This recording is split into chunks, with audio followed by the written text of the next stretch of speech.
cash discount. So you're buying the product for less because you have the cash to be able to pay for them. Conversely, it's the same thing with inventory. You may be able to stretch your turns in paying so that you keep more cash inside your business. But again, the strategy is to talk to your supplier in advance of taking those additional terms, not afterward.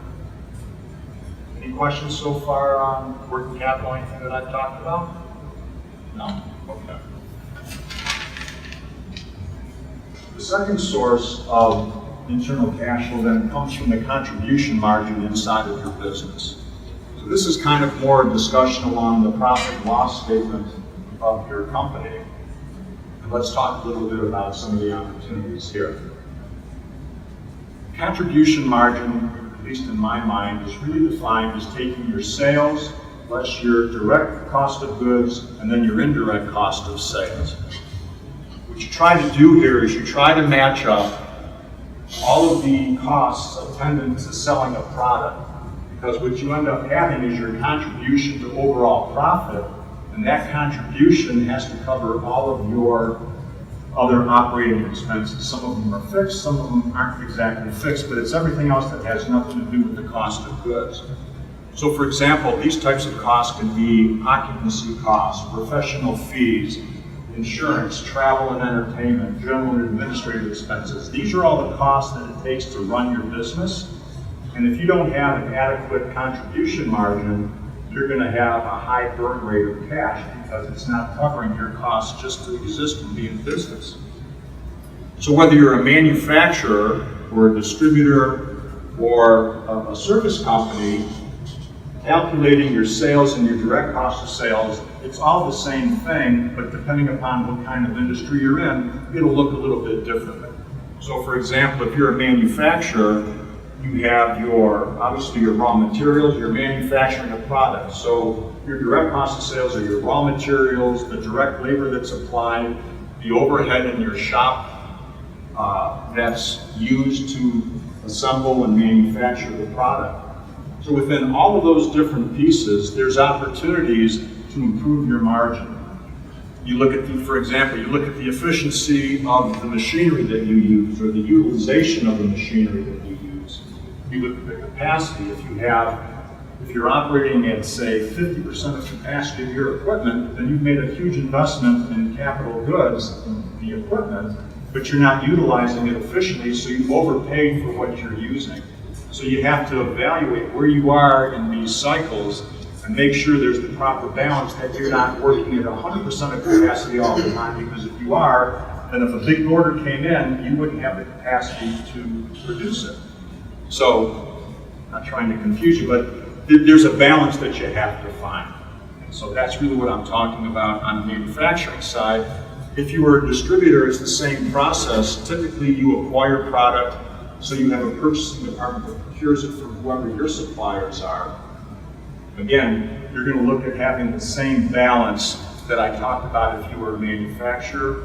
And in a service business, your main cost of good are the people that provide the services that your company provides. So if you're a consultant and you've got 5 consultants on staff and they all cost you $100,000 a year, that's a fixed cost to you unless you get rid of somebody. So if you're not properly utilizing them as a resource, they're still going to cost you that same $500,000 a year, but you want to have them out and fully utilized as much as possible, because for every hour they're out working, they're bringing their cost plus your profit margin back in. So that's kind of how you apply this principle across all these different industries.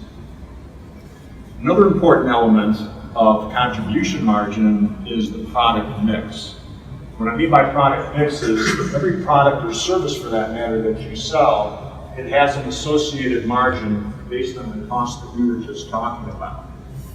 If you find that the products and services that you actually sell, if you're doing a greater number of products or services that are low margin business, then you're not getting a good return on your dollar invested for the cost it takes to produce that product or service.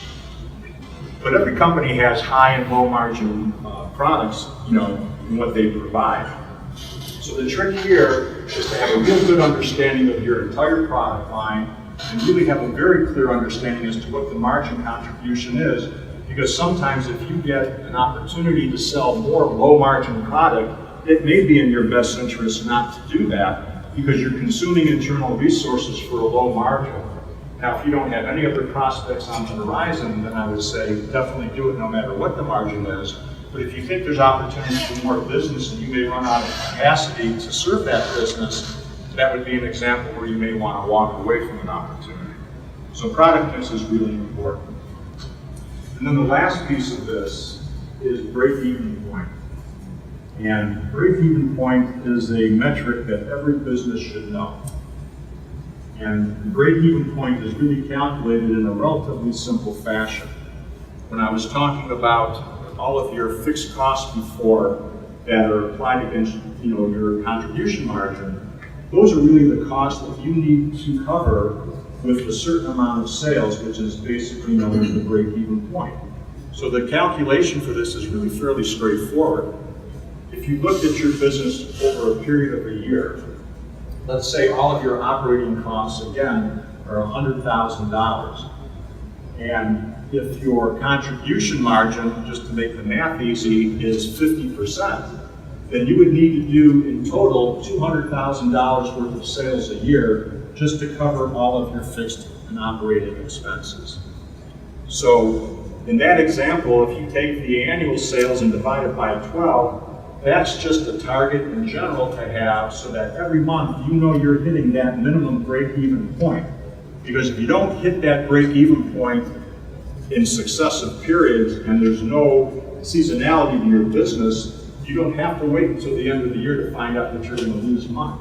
You're going to lose money well in advance. And so the purpose of all this discussion here is so when you identify these activities, you're able to take proactive action. You don't want to be reactive, you want to be proactive about managing these different activities. Any questions on contribution margins? No. Okay. Let's continue along there. Button's not working.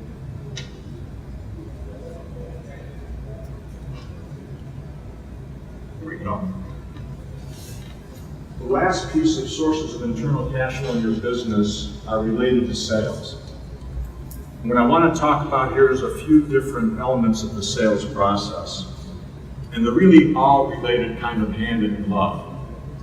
But you want to understand your sales cycle, the sales funnel, and your pipeline. So let's talk about all of those terms. The sales, when I talk about sales cycle, what I'm talking about is there's a period of time it takes from the point you first are introduced to a prospective customer, or maybe they first visit your website. But there's an initial point of entry, and then you go through what's commonly known as the funnel, which is getting the customer from being introduced to your company and its services to the point where they make a purchase. So the funnel is really things like proposals, it's sales calls, it's people visiting your website, things of that nature. You go through that sales funnel and hopefully at the end, you've got an interested customer that wants to buy from your company. And then the last piece is your sales pipeline. And your pipeline is really important because what it tells you, it talks about how much sales you have, that you have purchase orders that have come in, they just haven't been shipped yet or they haven't been serviced yet. And that's really important because depending upon where you are at any point in time in the year and where your targets are for your sales, the pipeline will always tell you, I've got this much more in sales, even though it's not on my books. I know in the back of my mind, I've got $500,000 of sales that's coming, but it's not going to be for another few months. So it's important to understand the relationship of all three of those terms, because again, the whole idea here is to be proactive in your management of all these various activities. And so whether you're doing really well, you want to leverage what you're doing well so you can do even better. If you're not doing well, then you have to look inside your business to find out what's contributing to the fact that I'm not achieving my budgeted or my forecasted objectives. Another thing that you want to do is to track the actions that generate sales. Sales are sales, we all know what they are, and we talked about the cycle and the pipeline and the funnel. But there's certain activities that happen inside every business, and if they're being done properly, there's a natural progression that when I'm going through this funnel, if you will, at the end, I'll get a sale. So again, the things to look at, and these are the things that you want to track. Like I said before, there's proposals, there's calls, cold calls, or warm introductions from referral sources, there's emails, follow-up leads, and conversion rates. These are all different activities and metrics that go on inside your sales department every day. And when you manage the actions that result in sales effectively, your sales will increase. So just a few thoughts of things that you can do there. Another thing to think about with sales is when you look at the products or services that your company produces, how is your targeted consumer reacting to that? Are you just another one of 100 suppliers of the same service? Or do you offer something really unique and innovative that no one else provides? And what I'm getting at is really the latter. And what you do to get into that category is you look at the services that you provide and you look at your target customer and you determine you're not trying to sell them your product because you have the greatest product on earth. You want to approach them and sell them a product or service because it's meeting an unmet need. And that's really important because it helps you to stand out from your competition. If you're just one of 100 providers of the same service, how do you differentiate yourself? It's a much tougher challenge than when you offer something unique. I was talking to one of the folks here at Big Frog, I think, and she was telling me how they're able to go in, you can go in as a customer and you can get a printed shirt while you wait in less than an hour.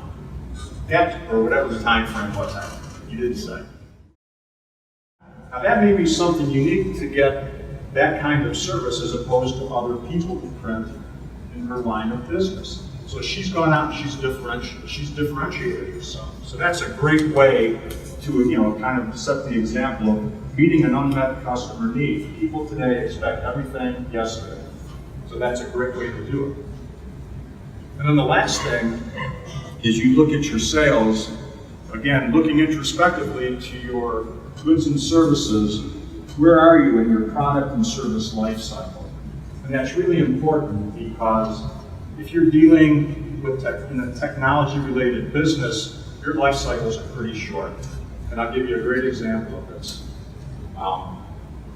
When Kodak, and I want to date myself, but I guess, as they say, Kodak owned the photography business because photography was executed by taking a picture with one of their land cameras on a piece of film inside that camera that went to a printer, or I forget where we used to take it now, it's been so long, but took it somewhere to get the film converted into pictures.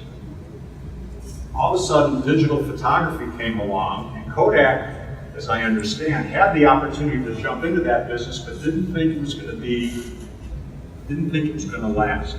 And ask yourself where Kodak is today, and where the Nikons of the world are, and those types of companies. So it's a great example of when you look inside your business, where you are in your product life cycle. Sometimes you have to plan to invest and innovate to differentiate yourself from your competitors. Any questions on the sales piece? Okay. So let's talk about controlling your cash flow now. The first item here is something that I've used in every business that I've ever been part of. And it never ceases to amaze me when we have a prospective client. One of the first things we ask them is, do you have a 13-week cash forecast? And they look at me like I got deer in the headlights. They understand what it is most of the time, but they don't use it. So if they really understood it, they'd be using it, which tells me they don't really understand it. So let me just take a couple minutes to go over it here and why it's so important. The 13-week forecast is really a great opportunity. Well, actually, let me take a step back. The 13-week forecast is a forward-looking document, and it allows you to stay ahead of the curve, to be in control of your business instead of your business in control of you. And how does that work? what you do is you end up bringing your entire team together. So you have your sales team, you have your manufacturing or your procurement team, you have your financial team together, and all the different groups within the company, because each of them have a piece of what goes into a cash forecast. And what are those pieces? You project your sales, so you can project your receipts based on your terms. You have all of your expenses, your operating expenses that I talked about earlier. You have your capital expenditures, you have your debt service. All of this consumes cash inside your company. When you get everybody together in the room and they start handing off their different pieces, typically to your financial person, it's always interesting to me how you'll hear conversation going on around the table from your salesperson. Well, geez, I didn't realize my actions had such a dramatic downstream effect. For example, if the salespeople are wearing rose-colored glasses and they predict huge sales, what do you think your manufacturing and procurement people are doing? They're going out and they're buying materials and people and time and whatever it is so they can meet that sales demand. If the sales demand falls short by 50% and they've gone out and planned all these resources and they don't have them, that becomes the product sitting with 4 inventory stickers on it and gathering dust. So it's really important because it helps bring everybody together and they have a better understanding of what goes on inside the business. And the best practice to get into is having this document, but not have it go sit in the drawer once you put it together. It needs to be used every single week. Every week you go through it and you use it as an opportunity to pat people on the back for delivering on what their projections were, and you use it as a gentle reminder to those who didn't that they need to keep up with everyone else because they're holding the business back. So it's a really important document. And again, think of it as a proactive document that's looking forward, not backward, so that you can be proactive and not reactive in the way that you manage your business. The other piece of controlling your cash flow is identifying the levers that are inside your business that impact cash flow. So I've kind of been harping on this a lot, so I won't keep repeating, but this is the DS, the day sales outstanding, your inventory turns, those types of metrics. Those are the levers that you can manage inside your business when you have information and it's being put into the hands of the right people who make decisions that affect all these activities. That's how you're able to make adjustments. So if something's working, you want to leverage that and keep it going. If it's not working, then you want to pull back and make some adjustments. But everybody gets together and everyone understands the nature of the adjustments will affect everybody in the company so that you're not doing it kind of in a vacuum. Kind of attached to that is developing the metrics and the performance indicators that are all the different things that I've been talking about. Every business has their own unique key performance indicators, as the term goes, that are important to them. And I'm sure all of your businesses have the same thing. So it's not that I can just give you a menu of things and say this is what you should do. I can give you an example of what these types of activities are, but then you need to go back into your business, you know it best. What are the things that create headaches for you or create pleasure, so to speak? Because you obviously want to leverage the things that are working and you want to fix the things that are creating headaches. So that's what I'm talking about when you monitor all these different metrics. So what's the key driver of all of this? The key driver is really having the right information. The right information is resident, hopefully, inside your business. It's in your accounting system. It's in any of the systems that you use, or software that you use, rather, to run your business. Sometimes it's all in a closed loop system, which is known as a ERP system. Other times you have different pieces of software that don't always talk to one another. That creates a bigger challenge, but the information's there. So the key is know where it resides, know how to pull it out, and most importantly, know how to use that information to make good decisions. So it needs to be timely and accurate, and you need to make sure that it gets into the hands of the right decision makers. Any questions on controlling your cash?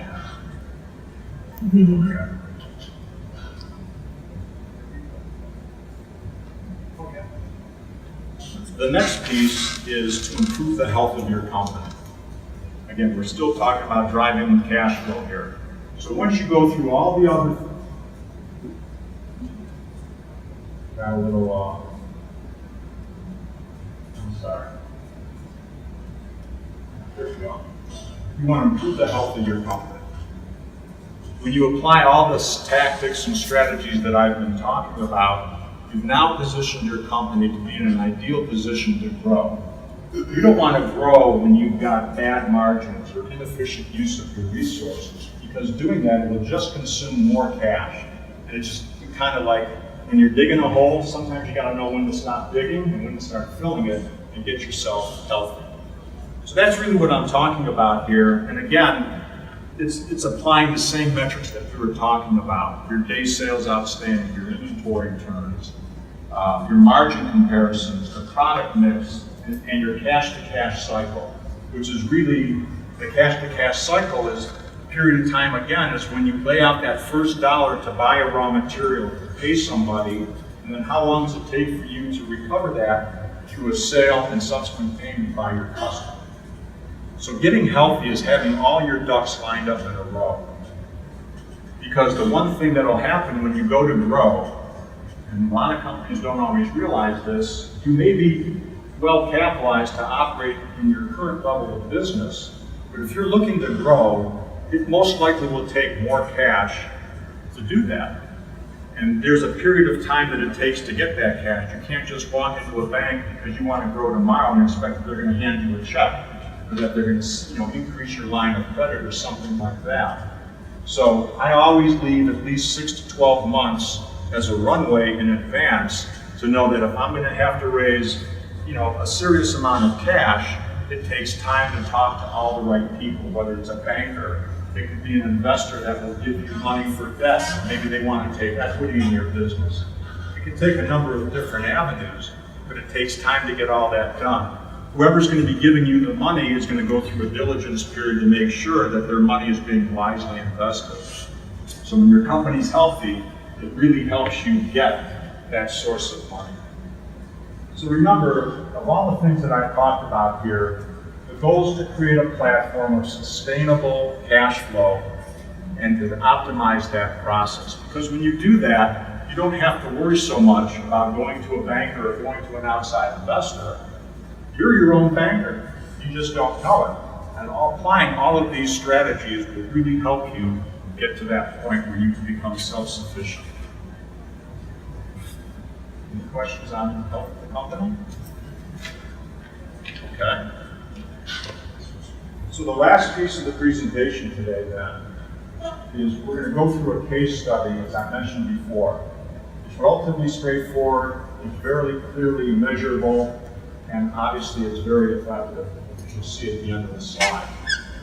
So what I'm going to show you here is a business, a real life client that, so this is not just made up numbers, and they were able to apply a lot of the strategies and principles that I've talked to you about this morning. And by doing so, they made a dramatic improvement in their business, and I'm going to walk you through piece by piece. So you can see where they're starting. Sorry about that. You can see where they're starting with roughly $5.3 million of sales. They have an operating profit of 4.3%. Pretty high bank debt, almost $1.3 million, and just under $200,000 of cash flow from operations. So nothing really to brag about, because on over $5 million of sales, it's not a lot of cash from operations. You would expect to see more. And part of what's driving that, as you can see, is their inventory turns are just 4. They're carrying a lot of inventory relative to their sales. Their accounts receivable days are 60 days. Their AR balance is $900,000. So all the things that I was telling you about that are potential problems to the business, this company really had a lot of those symptoms. So let's take a look at the first step that they took to improve their cash flow. So what they did is they were able to increase their inventory turns from 4 to 6. So it went up 2 turns. What's really interesting about this is to show you how different balances from where they started changed. So by just increasing their turns, they were able to reduce their bank debt by $300,000. Their inventory is turning more often, they're generating cash, they're paying down their debt, which will also improve their profitability. And you can see their cash flow from operations went up $300,000. Again, all of this was from just improving your inventory turns 2 times. And then lastly, you can see their inventory balance went down by about $300,000. So when they're improving their turns, it's probably a combination of identifying product that's selling and making sure they're investing in that and getting rid of the slow-moving or obsolete inventory that was holding them down before. Very, very nice improvement from the improvement in inventory. Let's look at accounts receivable now. Again, they were initially at 60 days outstanding, and they knocked 15 days off that, so they were only 45 days now. So by doing so, again, they reduced their bank debt by over $300,000. They've improved their cash flow from operations because now they're not being the bank for their customers. Their customers are paying them on time. They're the ones controlling the cash or holding the cash, not their customers. And then obviously the accounts receivable balance goes down by $200,000 as well. So pretty dramatic improvement just from the accounts receivable side. The next piece is the gross margin. And the improvement here was not that significant, but it still generated dollars. So their gross margin in the beginning was 32.5%. They raised it by 1.5% up to 34%. But again, everything that results from this is positive. So again, their operating profit goes up by about $80,000. Their bank debt goes down by $160,000. And the cash flow from operations goes up about $75,000. So on its own, gross margin doesn't show real dramatic improvements, although clearly there's improvements.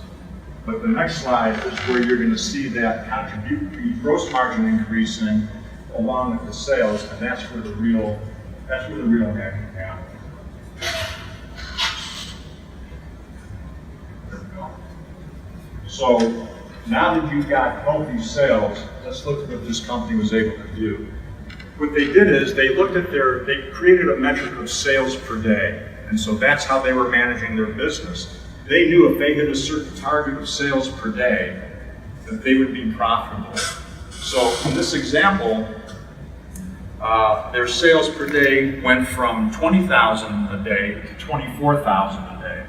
Pretty healthy increase, 20%, that's a pretty healthy increase in sales. But when they achieved that increase in sales, the results were really dramatic. Obviously their sales went up, and they went up by $1.1 million. Operating profit doubled. Why? Because they're healthy, they increased their margins, and they're collecting their money on time, and they're turning their inventory. All those things are now culminating so that when you grow your sales, the changes are really dramatic. The bank debt, in this case, actually went up, which maybe some of you are scratching your heads about, but remember what I said before. When you grow, it takes money to grow the business. You've got to invest in people, in processes, in inventory, a whole number of things. So it's not surprising that the bank debt went up, but if the bank debt went up by, I don't know, $75,000 or so, but then look at the cash flow from operations, it went up by $400,000. So if someone came to me and said, look, for $75,000, would you invest in that to get $400,000 return? You first in line. Because you recognize that a company is now healthy, they've done all the right things inside their business, and you can obviously see what those results are. So let's take a look now at everything added up together. So in the beginning, so let's look at the improvements that they made. They increased their inventory turns by 2. They reduced their receivable days by 15 days. They improved their margins by 1.5%, and they increased their sales per day by 20%. So what ended up happening overall, when you add all these things together, their sales went up by $1 million, their profit went up by $400,000, their bank debt went down by $500,000, and their cash flow from operations, which is the topic of what we're talking about here, increased by $1 million. So this real life example really shows what can be achieved when you apply the proper tactics and you stick to it and you monitor it and you change it when it needs to be changed and you leverage it when it's working, and you really get fantastic results. Any questions on anything that I've talked about today yet? Well, that is the